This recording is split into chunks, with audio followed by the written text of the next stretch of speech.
chosen hummus is because it's a great flavour vehicle. So you can kind of spice it up if you want to for the adults, or you can hide veggies in it. You can also cook it with fresh herbs. So think of flavours like things like you could have in pesto. So you could even mix pesto through it. I like to do things like we've got rose harissa for the grown-ups as well, or if you've got younger kids who are quite happy to kind of take on a bit of heat. So yeah, you can jazz it up with loads of different stuff. I think we tend to buy tons of it in the UK. In my time when I was younger, I'd never heard of hummus and I'd never heard of things like sweet potato, and now it's almost become like a staple diet for children.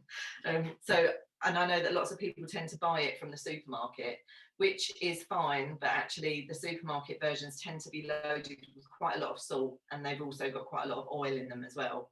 So, so I'm going to show you today a really simple process, which means that you can control the amount of salt or other ingredients that you want to put into it. And also I make mine with part water as well, so it kind of keeps the oil contents down as well. So, so I'll crack on. So if you are cooking along today, then all you're going to need, it's really easy, is a measuring jug or a vehicle that you're going to kind of blitz your hummus in. You'll need, I've got a stick blender, but if you've got a food processor or a stand blender, that's absolutely fine. And then a grater, if you would like to zest in some lemon zest. So you don't have to do that, you can just use the juice for lemon, but if you want a grater, and a tablespoon, chopping board and a knife. And if you are cooking along with the kids, then pop them somewhere safe. So if you've got young babies, then kind of pop them somewhere safe that's obviously not near the food blender and not near the knife. I tended to, when I'd have my son in the kitchen and he was a baby, I'd tend to kind of pop him on his high chair, sort of to the side, so he could feel involved in what I'm doing. But then I could kind of pass things. So as we go through, it's a really nice way of just doing things like, even if they're very, very young babies, just kind of like slice your lemon in half, let them just have it, waft it under their nose, let them have a little dab on their tongue if they want to kind of smell or taste things as we go. And it's a brilliant way just to really start for them to watch you, because the children love watching and that's how they learn. And then as they, and as they get older, then you can get them to actually help in the kitchen. So one of the things that most people are really scared about involving children with is chopping things. So knives, I get asked about a lot at the cooking shed. So we tend to use these kind of knives. So this is a Regan one, which looks like a little dog. My son calls it dog foot. Don't know why, it doesn't look like a foot, but they kind of, you can see it's got this sort of, it looks like a serrated edge, like a saw, but they're rounded, so they're not going to kind of cut themselves unless they really, really apply a lot of pressure. And this one's another version, so you can get them from like Lakeland, Amazon. This is Pampered Chef, but unfortunately they're not going anymore. So yeah, so they're called kiddie cutter knives, they tend to be called, so if you want to do a little search for those. And they're great from when they hit about 2 to 3 years old to start helping to chop.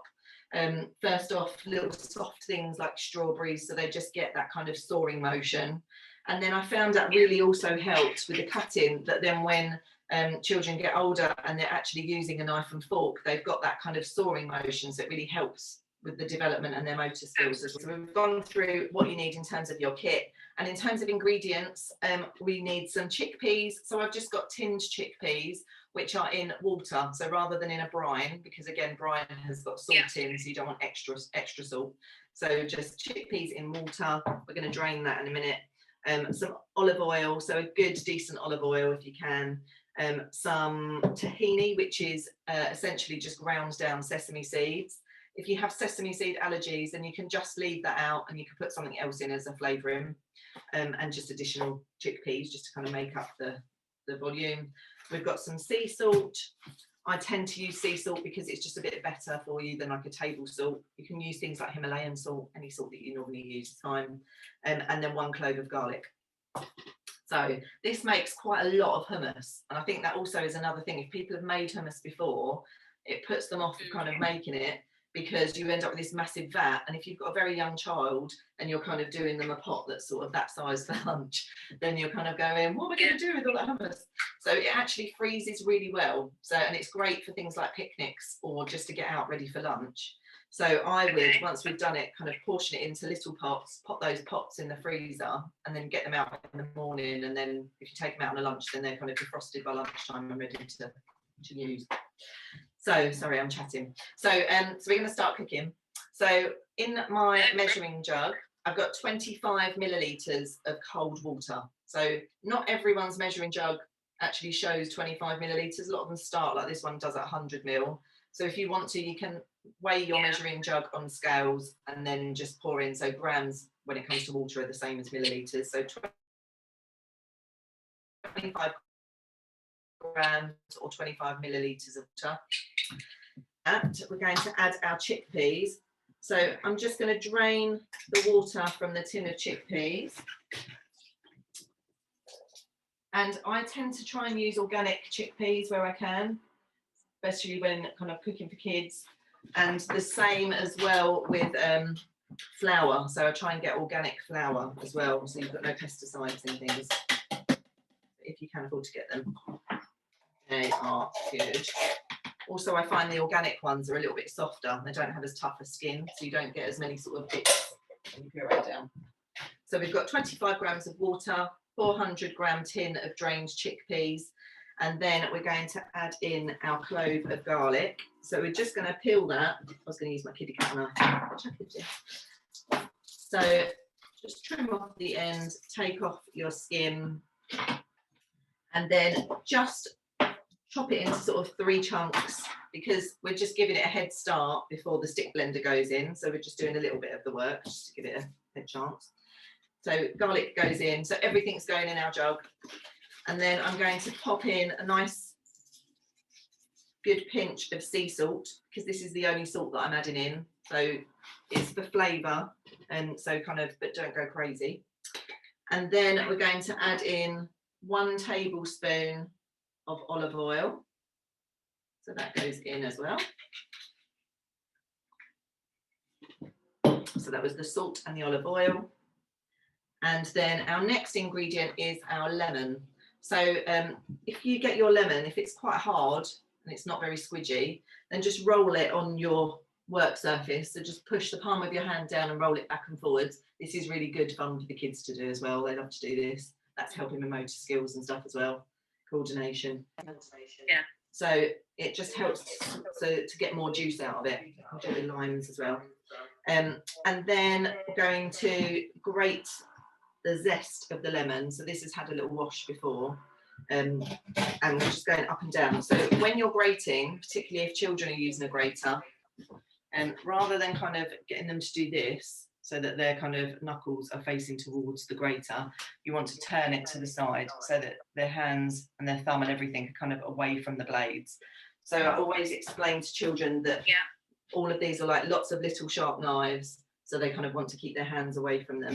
So just holding on the side, or if they're really young, then you can just get them to hold the grater steady for you while you're grating. So, you know, I think a lot of people think when they're involving children in the kitchen that the children have to do everything. They don't, 1 or 2 jobs, and they kind of feel a part of it, and then they feel very proud of what goes on the table that everyone's sharing. Yeah, it's really lovely. That's a good idea, Okay, so that smells like summer. So we're going to just take the zest and pop that into the jug as well. And then our bridge cut that we talked about at the beginning, so a wide bridge, just going to slice down through the centre of the lemon. Then another good one, if you've got really young ones who can't do the squeezing bit, then you can get them to hold their hand over the jug, and then you can squeeze into their hand and let them catch all the little pips. You squeeze all the juice of that lemon in. So I'm catching the pips. Just kind of got my fingers very slightly apart to let the juice flow through, and then it catches the pips. That's a quick one.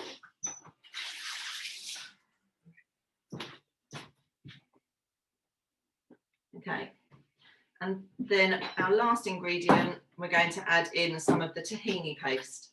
So 2 tablespoons of tahini paste.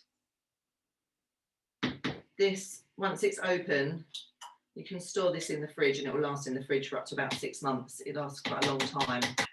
So we've got everything in our jug now. So it's all our ingredient. This is the noisy bit, I'm afraid. So then you're just going to blitz it to a fine puree.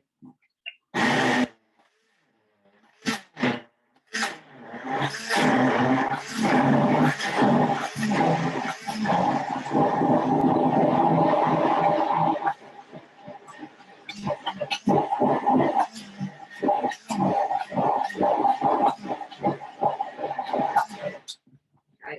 and that is it done. So that should give you a nice texture because we've put a little bit of extra water in there as well. Some people like it a bit chunky, so if you do, then just kind of stop blitzing a little bit sooner. Get your spoon in and just have a little stir around. Just make sure you've kind of scraped everything from the bottom. And then that is your hummus done. So I'll come and show both sides. So we've kind of got this nice hummus. I'm going to show over here as well. That looks perfect. So yeah, it's really good. And then, as I said, you can kind of pop it into little pots and then just put them in the freezer or just store them in the fridge, and that will last sort of 2 to 3 days fresh in the fridge. Also have a little taste, and then if you want to, you can add extra lemon juice or a little bit of extra salt, you know, kind of then to your taste. Also, something I did earlier, which you can do if you want to, is I just boiled up some carrots.